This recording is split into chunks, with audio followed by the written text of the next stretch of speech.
Daughter went missing. At school 2 years later. Dad zooms in on Google Maps. It had been 2 years, but the wound in my heart felt as fresh as the day it happened.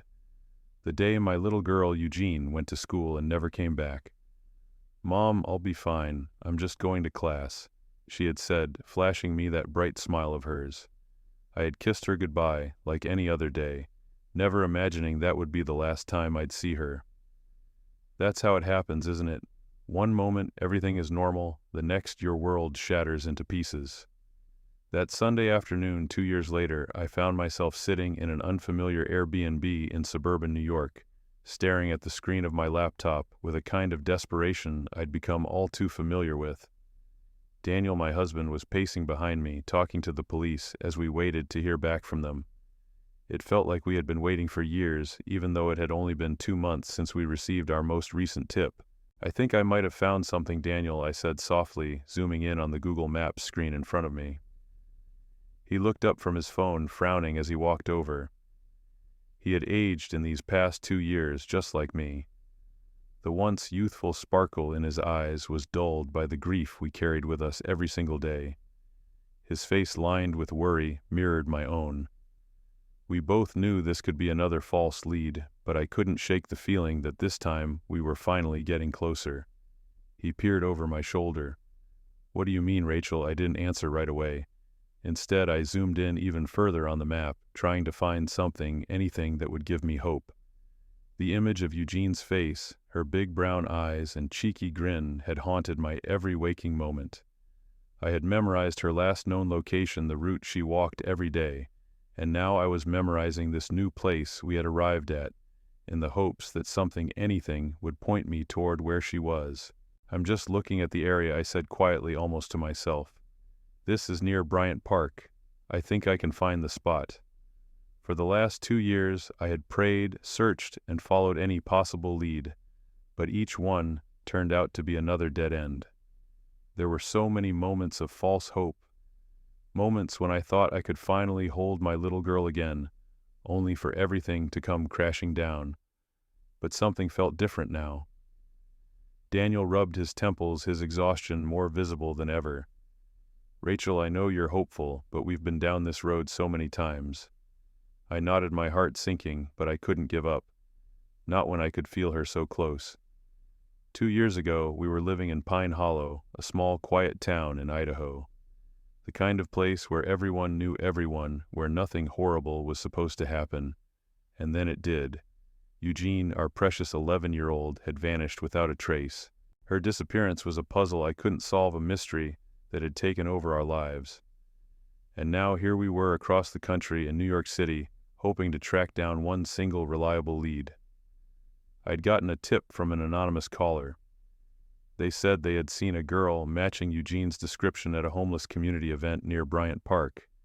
It was the first tip that had felt different, like it wasn't just another empty lead. But still my heart was filled with that familiar fear, the fear of disappointment. "Let's just go," Rachel, Daniel urged. "We can't waste any more time. We need to head to the station first, talk to the police, and make sure we can put up missing posters." I understood his urgency, but I couldn't shake the pull I felt toward Bryant Park. "I need to check something first," I muttered almost instinctively. I zoomed in on the map, tracing my finger along the streets. "There are a lot of churches around here." Daniel glanced over at the map. "What's that have to do with anything?" I shrugged, feeling an odd sense of comfort from the thought of being near a place of worship. "I just feel better knowing I'll be close to a church." I was worried I wouldn't be able to attend service while we're here. The truth was, I needed something to ground me. I had lost so much already. My faith, my family, my life as I knew it. But I couldn't lose hope in the one thing that kept me going, the belief that Eugene was still out there somewhere. We were in a city that felt foreign to both of us. Pine Hollow was small, everyone knew everyone. Here we were anonymous. It was both comforting and suffocating. I turned back to the map again, zooming in and out, trying to find something familiar, something that could lead me to Eugene. "Rachel," Daniel said, his voice breaking through my thoughts. "Let's get moving. We're wasting daylight." I closed the laptop with a sigh, taking one last look at the streets of New York on Google Maps. "Okay," I said quietly, "let's go." I kept my eyes on the road as we drove toward the police station. The streets of New York blurred past, and yet all I could think about was Eugene. What if she was out there? What if she was in Bryant Park right now? What if we were just a few steps away from finding her? Daniel sat beside me, flipping through the case notes we had brought with us. He didn't say much, but I could feel the weight of his own fears pressing down on him. We hadn't spoken much about the pain in his heart. He had closed off, keeping his feelings hidden behind the stoic expression he wore every day. I knew this wasn't easy for him, but I also knew that this was my fight as much as it was his. "Turn right at the next light," the GPS instructed, snapping me out of my thoughts. We passed Bryant Park, and I couldn't help but glance at the green space, the kids playing, and families gathering. My heart ached as I wondered if Eugene was somewhere in this city, somewhere in this crowd. I wanted to stop the car right there, jump out and scream her name. But Daniel was right. We had a plan. "We'll come back later," he reminded me gently, his hand resting on mine. "We have a schedule. Let's go to the station first." I nodded reluctantly, but as I turned onto the next street, something caught my eye. A street sign, Mole Street. I felt a pull in my chest like a magnetic force drawing me to the street. Without thinking, I turned the wheel. "Rachel, what are you doing?" Daniel asked, his voice sharp with confusion. "I just want to see something," I murmured, my mind racing. "What exactly?" Daniel asked, sounding more annoyed now, but I couldn't explain it. I just needed to check. Something about this street, this church called to me, and I couldn't ignore it. As we pulled into the small parking lot of the church, Daniel sighed heavily. "Rachel, we're wasting precious time." I didn't respond. I got out of the car, determined to check this place out. Daniel stayed behind, muttering to himself. I could feel his frustration, but my gut told me to follow this lead, just for a moment. I couldn't shake the feeling that this might be where I found the answers. The heavy wooden doors of the church creaked as I pushed them open, stepping inside. It was cool and dim, the scent of old wood and incense filling the air. For a moment I closed my eyes, letting the stillness of the place settle over me. But then I saw him, the pastor. I approached him cautiously. "Excuse me," I said softly. He looked up, and for a moment his eyes widened in recognition. "How can I help you?" I showed him the image on my phone, the blurry street view of a girl in a pink hoodie walking with a man. I didn't know why, but I had to ask. "Do you recognize them?" He squinted at the screen. "It's hard to tell. The image is blurred, but something about them seems familiar." I felt my heart skip a beat. "Do you know them?" He hesitated. "I might," he said slowly, handing me back my phone. "I'll think about it." I didn't know it then, but that moment in the church would lead to more than just answers. It would bring me face to face with the man who had taken my daughter, the man I had trusted, the man who had manipulated my family, and all for his own selfish reasons. I couldn't shake the feeling that something wasn't right. The pastor's reaction was too quick, too odd. I had asked a simple question, and yet his gaze had lingered longer than necessary, as if he recognized the figures in the blurry image on my phone. But then again, maybe I was just grasping at straws. My heart had been through so much over the last 2 years, so many dead ends, so many false leads, that I was starting to lose sight of what was real, and what was just my desperate hope speaking. I stepped outside the church, my heart heavy as the chill of doubt crept in. Daniel was standing by the car, arms crossed, clearly not pleased by my detour. I could see the frustration written all over his face as he watched me approach. "What happened?" he asked as soon as I was within earshot. "Rachel, we don't have time for these distractions. We're supposed to be at the police station now." His voice was sharp, and I could tell that he was at his breaking point.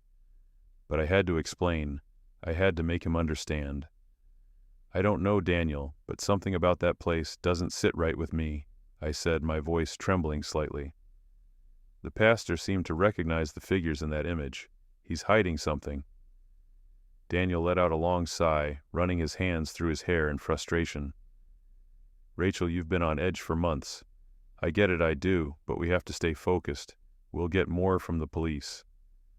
I wanted to argue, to insist that this church, this pastor, had to be part of the answer. But deep down, I knew Daniel was right. We couldn't waste any more time on what might just be another dead end. Fine, I said, reluctantly, turning back toward the car. Let's go to the station. I'll let it go for now. As we drove toward the police station, I couldn't stop thinking about the pastor's reaction. The strange way he had avoided answering my question directly the moment of hesitation before he'd handed me back my phone. It felt like he knew something he wasn't telling me. I couldn't shake the nagging feeling in my gut that there was a connection between the church, the man in the Street View image, and my daughter's disappearance. What if Eugene had been here? What if this was the place where everything had changed, but there were no answers yet, only suspicions and uncertainty? When we finally arrived at the police station, the weight of the last 2 years seemed to hang in the air, suffocating me. The station was busy, the hum of activity, a sharp contrast to the quiet, lonely moments I had spent searching for Eugene. I was used to waiting in places like this, but this time felt different. The case had dragged on for so long that I was starting to wonder if we'd ever get the answers we were seeking. "We're late," Daniel said quietly as we entered the precinct, his voice tinged with guilt. "The officer probably won't be happy." I followed him to the front desk, feeling the familiar twinge of anxiety in my chest. The officer behind the desk glanced up at us, a mix of recognition and apology on his face. "I'm sorry, Mr. and Mrs. Warren," he said.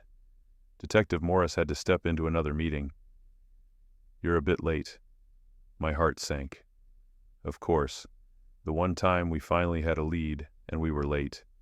I had wasted so much time already, but we couldn't back down now. We had come this far, and I refused to give up. "How long until he's available?" Daniel asked, trying to mask his frustration. The officer looked at his screen, tapping away before responding. "Probably a couple of hours." "You can wait or come back later. We'll wait," Daniel replied firmly. "We'll wait." I had hoped to clear my head while we waited, but my mind was still spinning. I couldn't stop thinking about the church, the pastor, the man in the photograph. What was it that made me so sure that the clues were there, that they all pointed to something bigger? Was I just clinging to the faintest thread of hope? Or was there something more?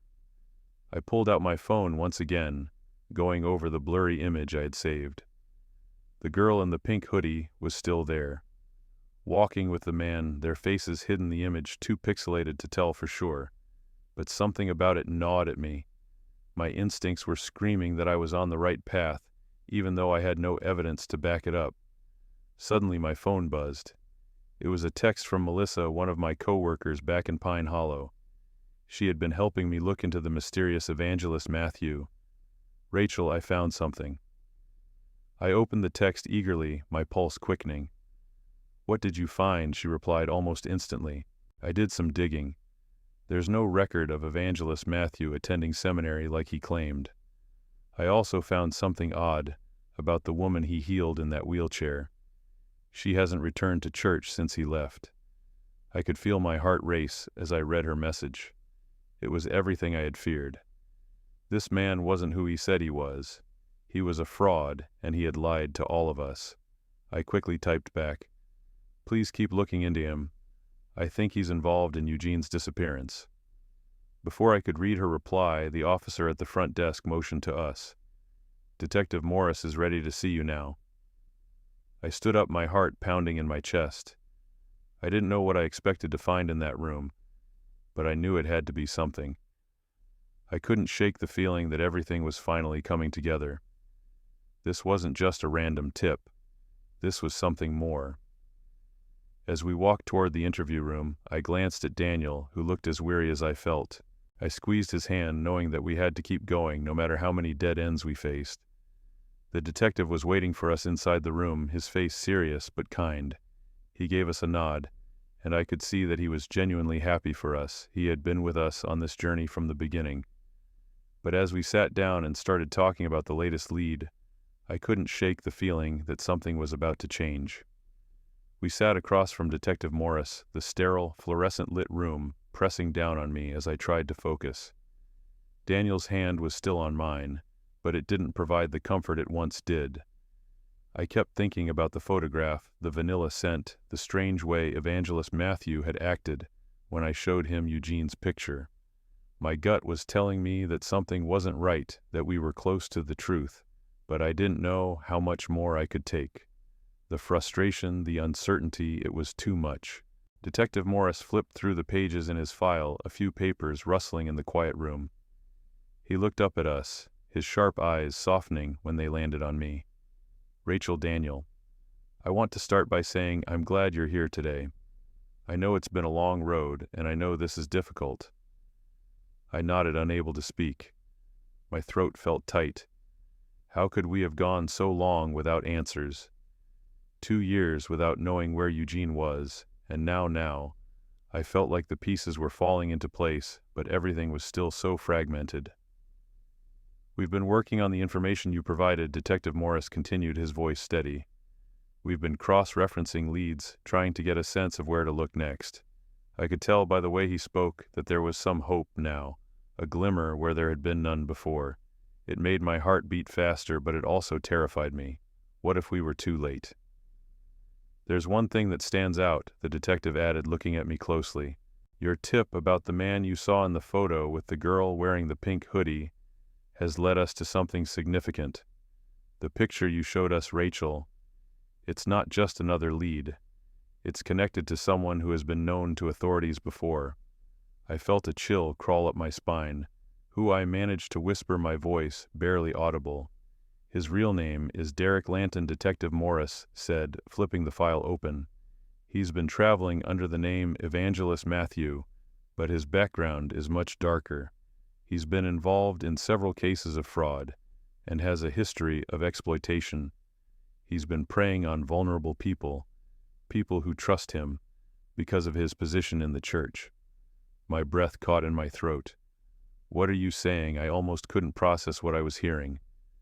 You're saying this man I met in Pine Hollow, the one who preached at our church, he's the one who took Eugene? Detective Morris nodded. We believe so. We've found a connection between Lanton and a string of other disappearances in different states. And now that we have his real identity, we're able to investigate his movements more thoroughly. I couldn't wrap my head around it. The man who had stood before us, preaching, praying for us, how could he be capable of this? How could I have not seen it? The signs, the red flags, they were there all along. But I was blinded by my trust in him, in the faith he had promised to guide. He had manipulated all of us. Do you have proof? Daniel asked, his voice quiet but firm. We're working on it, Detective Morris replied. But we've already spoken with several people who have seen Lanton with the children he's taken. They're beginning to speak out now that we know who he really is. I leaned forward, my hands clenched together on the table. What about Eugene? Do you have any leads on where she might be? The detective paused, his expression tight. We've traced Lanton's movements, but he's been very careful. We don't know exactly where he's kept the children, but we believe there's a network of places, churches, shelters, where he's kept them hidden. We need to follow up on those leads, but I promise you we're not giving up. We're closer than we've ever been. I nodded, swallowing the lump in my throat. The knot of fear and hope tangled in my chest. I had to believe this. I had to believe that we were close to finding Eugene.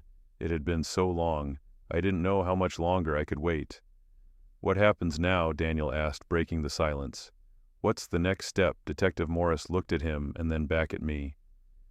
We're putting together a team to search for Lanton. We'll be working with local police in different states, tracking his known contacts and locations. We need to move quickly, but we'll keep you updated as soon as we have new information. The air felt heavier now, filled with both anticipation and dread. We had come so far, and yet we were still so far from the answers we so desperately needed. How many other children had he taken? How many more families had he destroyed? It was hard to fathom the scale of the deception. Can we help? I asked, my voice trembling. Is there anything we can do? Detective Morris hesitated for a moment before speaking. The best thing you can do right now is to stay in touch with us. If you remember anything else, anything at all, let us know. Your help will be vital as we piece this together. I nodded, my heart aching. I wanted to do more. I wanted to find Eugene. I wanted to hold her again, to bring her home. But all I could do was wait and pray and trust that the detectives were doing everything they could. As we left the police station, I felt a strange mixture of relief and fear. We were closer to the truth, but we were also diving deeper into the darkness that had surrounded Eugene's disappearance. But I had to believe that this time we would get our daughter back. I couldn't afford to think otherwise. Daniel drove, his hands gripping the wheel tightly. The silence between us was thick, but there was something else there. Something new.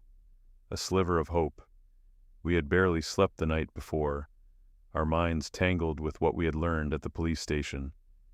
Despite the hours passing, I still couldn't shake the image of Derek Lanton, or Evangelist Matthew, his smug smile and confident posture, as he'd stood before us in Pine Hollow, speaking words of faith that had made us all believe in his righteousness.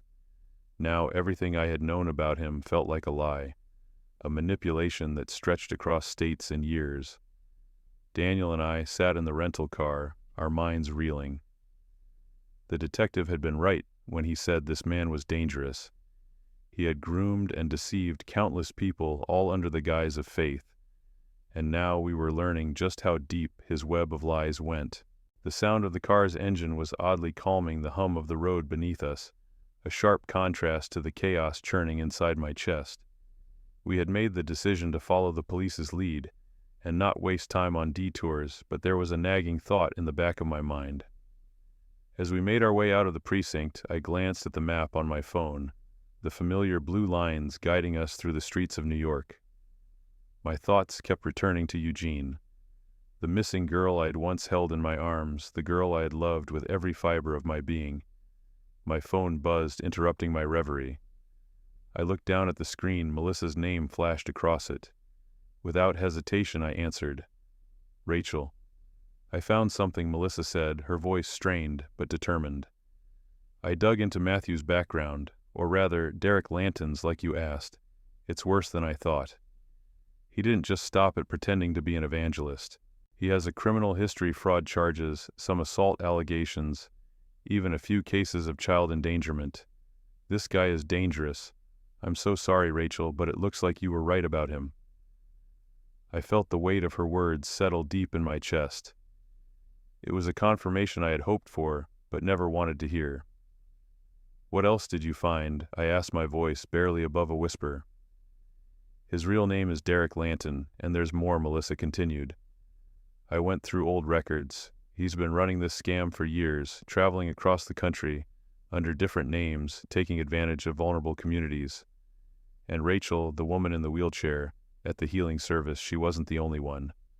Lanton has a history of recruiting women who help him keep up the charade, manipulating them into doing his bidding. I think they were working together. The blood drained from my face. What are you saying, Melissa? He used these women to establish his credibility. They were a part of his act, the healing services, the miracles, everything.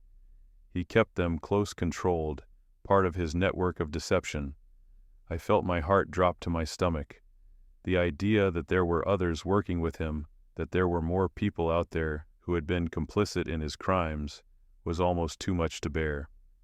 I had been so focused on finding Eugene, so consumed by the search, that I hadn't stopped to think about the larger picture. I hadn't seen how deep the corruption went, but now everything made sense. What do we do? I asked, panic creeping into my voice. What can we do now? You need to call the police, Melissa urged. Tell them everything you just told me. The more information they have, the faster they can act. You're close, Rachel. You need to stay on track. I hung up the phone, my mind spinning. I turned to Daniel, whose face mirrored my own unease. Melissa found more on him, I said, trying to steady my voice. He's been doing this for years, and it's worse than we thought. We need to get to the police. They need to know everything. Daniel nodded, his jaw tight, and we both knew there was no turning back now. The chase was on. As we drove, my thoughts were a storm. How could I have missed it, I asked myself over and over. How had we all been so blind? Lanton had been operating right under our noses. His every word a lie, his every act calculated. And now he had my daughter. He had used her. He had stolen her from me. We didn't have much time. The more I thought about it, the more I realized that every second was crucial. Lanton was a master at disappearing, at evading the law. He wouldn't make it easy for us to find him. But I had to hold on to the hope that this was our moment, that we were on the brink of getting Eugene back. The familiar landmarks of New York blurred past as we neared the location the police had given us. My heart pounded in my chest, the urgency of the situation pressing down on me.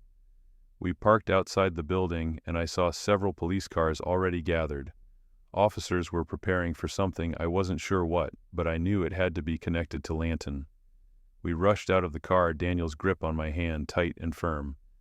We entered the building, and immediately I spotted Detective Morris. His eyes locked with mine as we approached, and without needing words, I could see that he knew everything. The plan was in motion. "We're going after him." Detective Morris said, his voice calm, but with an edge of determination. "We've got the backup we need. We'll search his last known locations and we'll find him. We're close." I didn't need to hear anything else. We were closer than ever, and this time we wouldn't stop until we had Eugene in our arms again. The air was thick with tension as we followed Detective Morris into the back of the precinct. My heart was racing, my thoughts a whirlwind of fear and hope. Daniel's hand was warm in mine, but I could feel the tremor in his fingers as well. We had been so close to losing everything, so close to losing Eugene. And now, with every passing second, it felt like we were on the edge of something monumental. Detective Morris led us to a small, sterile room at the back of the station, where we were briefly separated from the chaos of the investigation. There was a large table, a few chairs, and a simple file folder resting on top. The sound of the officers moving quickly through the hallways and the distant murmur of radio chatter was all I could hear as I tried to steady my breath. "You did well, Rachel," Morris said, his voice kind but firm. "You've been the driving force behind this. Without you, we wouldn't have gotten this far. But there's still more to do." His words were reassuring, but my thoughts were a blur. I just needed to see Eugene, to hold her, to know that she was truly safe. Minutes passed, but it felt like hours. Then finally the door to the room opened and Eugene stepped inside. She looked different, older than I remembered, but still unmistakably my daughter. My breath hitched in my throat as I took in the sight of her. She was wearing a simple t-shirt and jeans, her blonde hair shorter now, but those eyes, those familiar, beautiful eyes, still held the same spark. I stood up immediately, my legs weak beneath me. Without thinking, I rushed forward, pulling her into my arms. For a moment, the world around us ceased to exist. The chaos, the fear, the uncertainty, all of it disappeared as I held my daughter. She was real. She was here. She was mine again. "I thought I'd never see you again." I whispered into her hair, my voice thick with emotion. Tears I had held back for so long finally started to fall, but they were tears of relief, of joy, of the overwhelming feeling that had consumed me for the last 2 years. "I prayed for you every day," Eugene said softly, her voice trembling. "I didn't think I'd see you again either."